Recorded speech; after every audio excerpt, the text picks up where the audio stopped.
Hi everyone, this is Jemary Pagon, BE Ed second year, and today I am going to report about the Republic Act 8491 or the Flag and Heraldic Code of the Philippines. So Republic Act 8491 is an act prescribing the code of the national flag anthem, motto, coat of arms, and other heraldic items and devices of the Philippines. Section 1. Short title. This act shall be known as the Flag and Heraldic Code of the Philippines. Section 2. Declaration of Policy. Reverence and respect shall at all times be accorded the flag, the anthem, and other national symbols which embody the national ideals and traditions and which express the principles of sovereignty and national solidarity. The heraldic items and devices shall seek to manifest the national virtues and to inculcate in the minds of the hearts of our people a just pride in their native land, fitting respect and affection for the national flag and anthem, and the proper use of the national motto, coat of arms, and other heraldic items and devices. Section 3. These are the definition of terms whenever used in the act of the term. So this is the national flag, the design of the national flag. It shall be blue, white, and red with an 8 red golden yellow sun, 3 5-pointed stars, as consecrated and honored by the people. Section 5. The flag shall be displayed in all public buildings, official residences, public plazas, and institutions, and learning every day throughout the year. Section 6. The flag shall be permanently hoisted day and night throughout the year in front of the following at Malacanang Palace, the Congress of the Philippines Building, Supreme Court Building, the Rizal Monument in Lunita, Manila Aguinaldo Shrine in Kawit, Cavite, Barasoin Shrine in Malolos, Bulacan, and among others. Section 7. The flag shall also be displayed in private buildings and residences or raised in the open flag staffs in front of said building every April 9, Araw ng Kagitingan, and May 1, Labor Day, May 28, the National Flag Day, to June 12, Independence Day, and the last Sunday of August, National Heroes Day, November 30, Bonifacio Day, and December 30, Rizal Day, and on such other days as may declared by the President or local chief executives.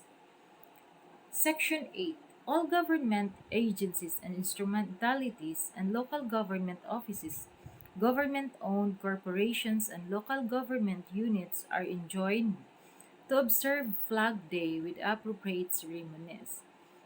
Socio-civic groups, non-government organizations, and the private sector are exhorted to cooperate in making the celebration a success. Section 9. The flag shall be flown on merchant ships of Philippines registry of more than 1,000 gross tons, and all naval vessels.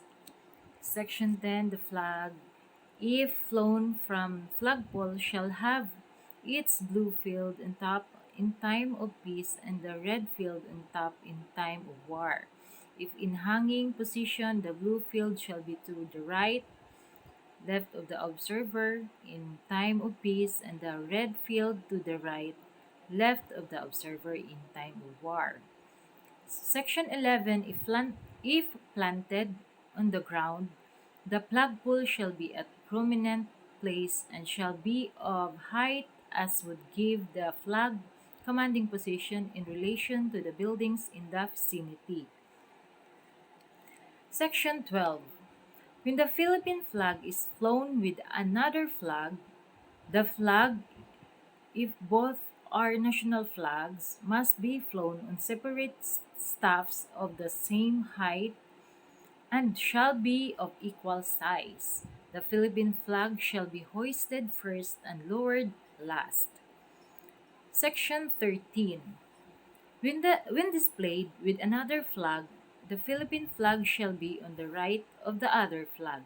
If there is a line of other flags, the Philippine flag shall be in the middle of the line. Section 14. A flag worn out through wear and tear shall not be thrown away. It shall be solemnly burned to avoid misuse or discretion. The flag shall be replaced immediately when it begins to show signs of wear and tear. Section 15. The flag shall be raised at sunrise and lowered at sunset. It shall be on the mast at the start of the official office hours, shall remain flying throughout the day.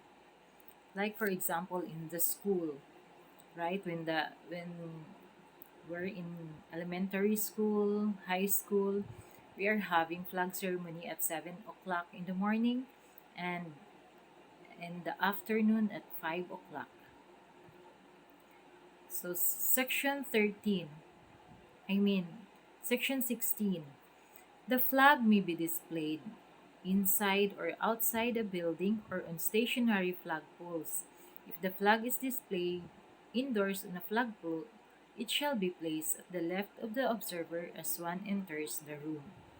Like for example, in the principal's office or in the office of the president or office of the chief of police, it should be placed at the left of the observer as one enters the room. Section 17. The flag shall be hoisted to the top briskly and lowered ceremoniously. The flag shall never touch anything beneath it, set, such as the ground, flood, water, or other objects. After being lowered, the flag shall be handled and folded solemnly as part of the ceremony. So, conduct of flag raising ceremony. All government offices and educational institutions shall henceforth observe the flag raising ceremony every Monday morning and the flag lowering ceremony every Friday afternoon.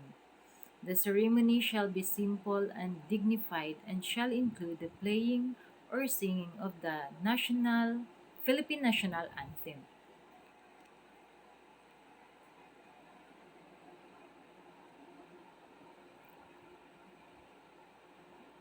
Section 23.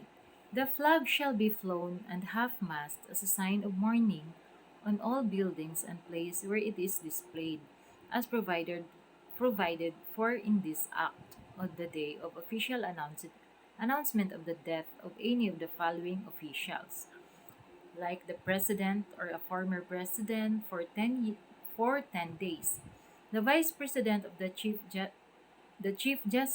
justice, the president of the Senate, the Speaker of the House of Representatives for 7 days. Other persons be determined by the Institute for any periods less than 7 days. Casket. Section 24.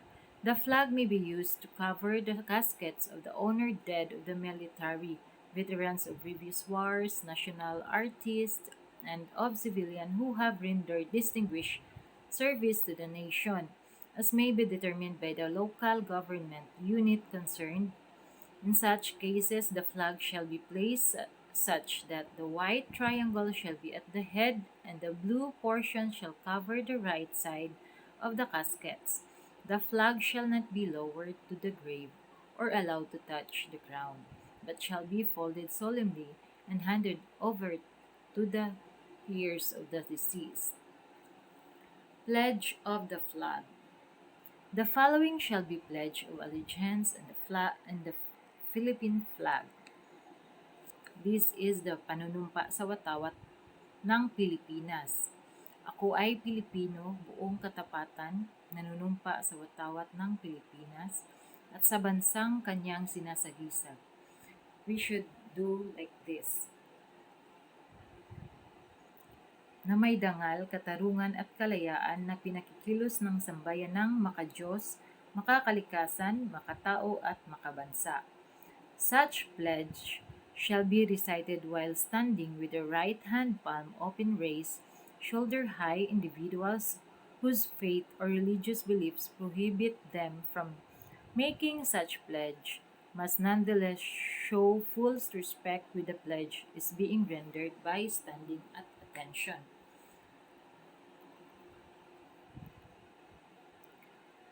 Section 26. The period from May 28, June to June 12 of each year is declared as Flag Days, during which period all offices, agencies, and instrumentalities of government, business establishments, institutions of learning, and private homes are enjoined to display the flag. Specification of National Flag. The flag shall have the following proportions: the width of the flag, the length of the flag, and the sides of the white triangle. Section 28. The technical specifications shall be as follows. The blue color shall bear cable number 80173, the white color cable number 80001, the red color cable number 80108, and the golden yellow cable number 80068. In order to establish uniform criteria in the making of our national flag and to guarantee its durability by the use of quality materials, the following standards and procedures shall be observed. Section 31. In carrying out its responsibilities under Section 4 hereof, the Institute COA, the ITDI, PTRI shall prepare guidelines to be approved by the Office of the President. All government agencies and instrumentalities shall ensure that the requirements under this Act with respect to the standards, requisitions, and delivery of the national flag are strictly complied with. All departments, agencies, offices, and instrumentalities of the government-owned or controlled corporations, local government units, including barangays, shall include in their annual budgets the necessary outlay for the purchase of the national flag. And these are the prohibited acts. Section 34. It shall be prohibited to mutilate, deface, defile, trample, or cast contempt any act or omission casting dishonor or ridicule upon the flag over its surface. To dip the flag in any person or object by way of compliment or salute. To use the flag like as a drapery, festoon, tablecloth, as covering for ceilings, walls, statues, or other objects, as a pennant in the hood, side, back, and top of motor vehicles. This is very um, prohibited in doing to the flag. As a staff or whip for unveiling monuments or statues, and as trademarks or for industrial, commercial, or agricultural labels or design.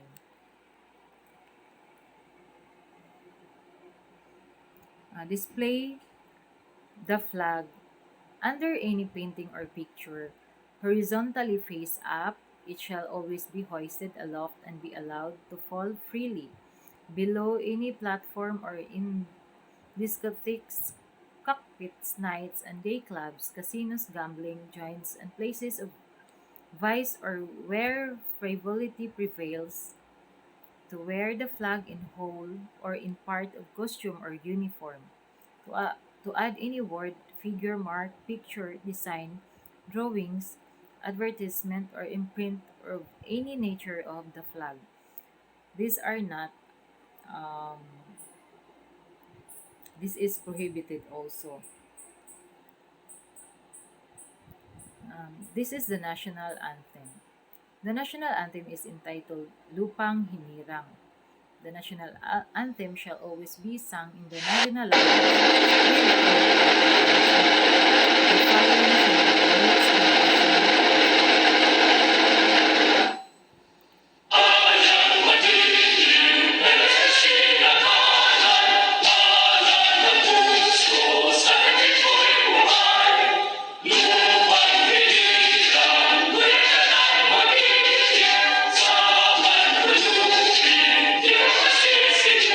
shall be the lyrics of the national anthem.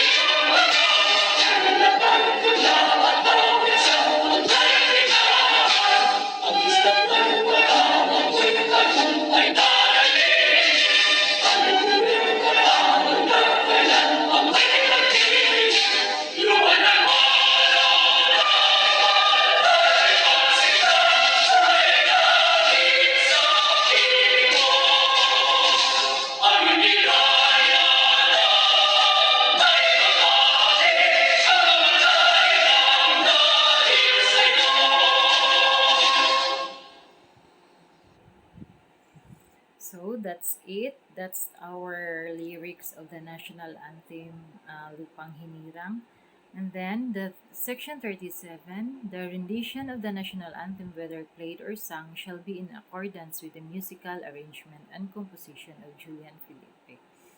When the national anthem is played at a public gathering, whether by a band or by singing or both, or reproduced by any means, the attending public shall sing the anthem. The singing must be done with fervor.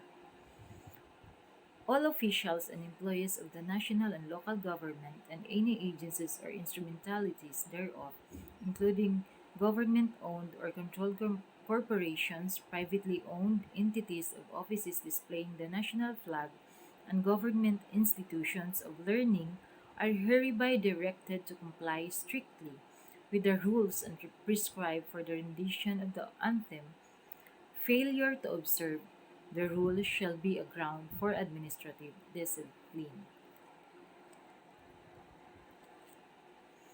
And the national motto is the Makajos, Makatao, Makakalikasan, at Makabansa. National Coat of Arms, Section 41.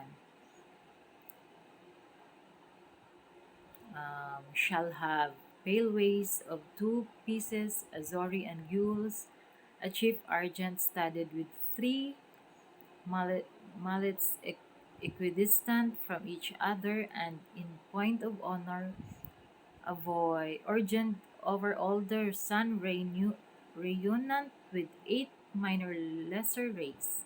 Beneath shall be the scroll with the words Republika ng Pilipinas. And the Great Seal. The Great Seal shall be circular in form, with the arms as prescribed in the preceding section, but without the scroll of the inscription thereon.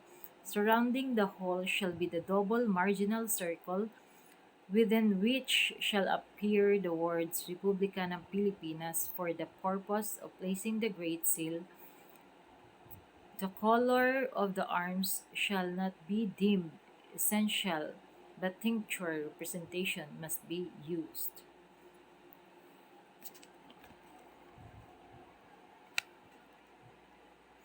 Official seals and other heraldic items and devices. Any government entity, including the military, may adopt appropriate coat of arms, administrative seals, logo, insignia, badges, patches, banners, and initiate awards, citation, orders of decorations as may be authorized by the Congress or the office of the President. Such as heraldic devices and items shall be filed with the Institute of Recording and Evaluation as the precedents and design customs and traditions. The institution shall promulgate the corresponding rules and regulations which shall be submitted for approval to the office of the President or to the Congress.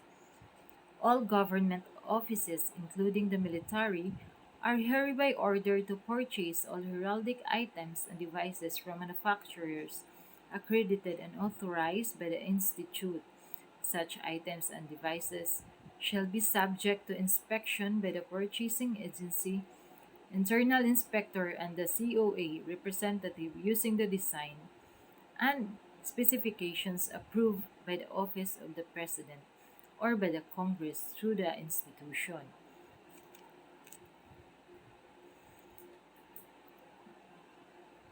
Penalties. Failure or refusal to observe the provision of this act, any violation of the corresponding rules and regulations issued by the Office of the President shall, after the proper notice and hearing, be penalized by public censure, which shall be published at least once in a newspaper or general circulation.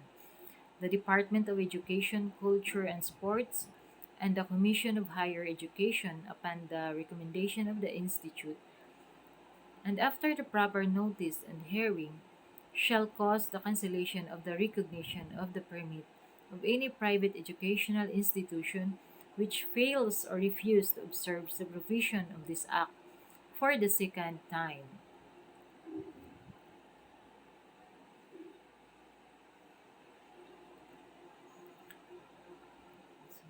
So any person or judicial entity which violates any of the provisions of this act shall upon conviction be punished by a fine not less than 5,000 pesos and not more than 20,000 pesos, or by imprisonment for not more than 1 year, or both such fine and imprisonment at the discretion of the court, provided that for any second additional offenses both fine and imprisonment shall always be imposed, provided that in case the violation is committed by a juridical person, its president or chief executive officer thereof shall be liable.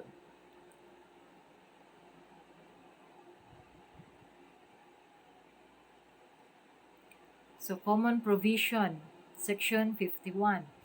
The Institute shall issue the necessary rules and regulations to implement provisions of this Act within 90 days after effectivity. The Institute shall submit its rules regulations to the Office of the President and the Congress of the Philippines. Section 52. The Institute shall also be responsible for the strict enforcement of the provision of this Act. It may call upon any government department, agency, office, government instrumentality, including government corporations and local government units, for such assistance as it may deem necessary for the effective discharge of its functions under this Act. So, what is the importance of the Republic Act 8491? The amendment of Republic Act 8491, or the law that prescribes the code of the heraldic items and devices of the Philippines, is intended to invigorate love of country and underscore the importance of complying with standard expressions of respect for our national symbols. So what again is the punishable acts in Republic Act 8491? Republic Act 8491 aims, among others, to promote or sustain reverence and respect for the Filipino flag, which embody national ideals and traditions. Thus, under Section 34 of said law, it is stated that it is prohibited to mutilate, deface, defile, trample, or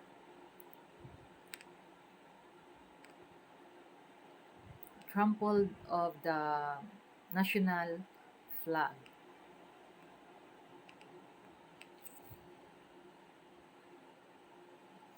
And the penalty stated in the code for any person that violates any of the provisions of Republic Act 8491 shall upon conviction be punished by a fine of not less than 5,000 but not more than 20,000, or by imprisonment not more than 1 year, or both imprisonment and fine. So that is all about the Republic Act 8491. So, separ- separability clause. If any provisions or part hereof is held invalid or unconstitutional, the remainder of this act, not otherwise affected, shall be valid and subsisting. Repealing clause. Any law, presidential decree, or issuance executive order, letter of instruction, administrative order, rule, and regulation contrary to or inconsistent with the provisions of this act is hereby repealed, modified, or amended accordingly.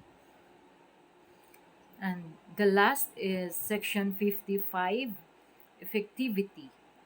This act shall be effective 15 days from the date of its publication in official gazette or in at least two newspapers of general circulation. So that's all my report, guys.